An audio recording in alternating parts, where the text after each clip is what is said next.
Good morning, it's Hot Seat. I'm Scott Mitchell. This is Emily Crouch, Senior Vice President with the State Chamber of Oklahoma. Good to have you, Thanks Emily. for having me.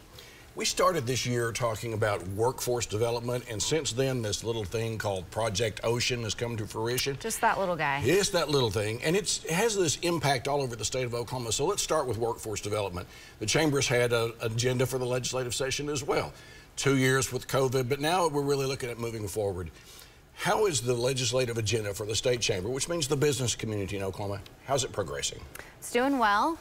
We've got about 4 weeks left to session. There's a few hurdles left to jump over before we hit sine die. You mentioned Project Ocean, going to bring potentially 4,000 jobs to Oklahoma, which is amazing, but we've got to have the workforce to fill those needs.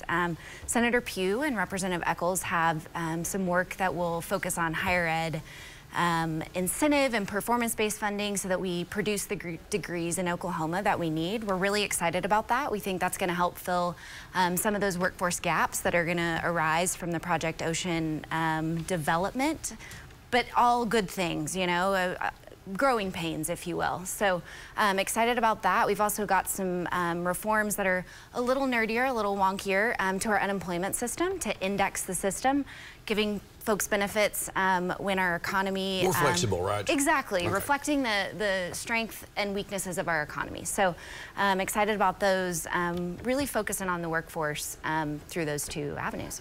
Let's talk about the LEAD Act, which was the subsequent bill that was introduced and passed, and the governor signed it.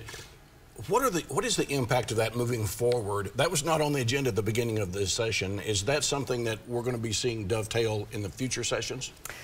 I think there's probably going to be subsequent business growth in the state from the LEAD Act. I'm sure there will be additional legislation needed down the road to ensure the strength of industries as they grow here. I think the great thing about the LEAD Act is the supply chain growth that we're going to see in Oklahoma.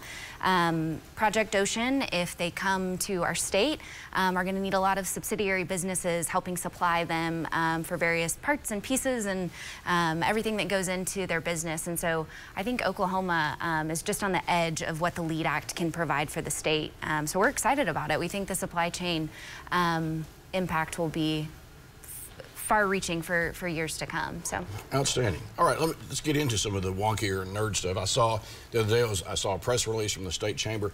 The media right now is obsessing about a sole source contract with state parks, right? There's going to be a hearing, but there are other things. There's been a lot of talk about sole source contracts. The Chamber's out front on a bill right now saying we've got a bill 4413, I believe, and it has to do with this long-standing deal where the valuations of big property have been contested, holding up money for schools.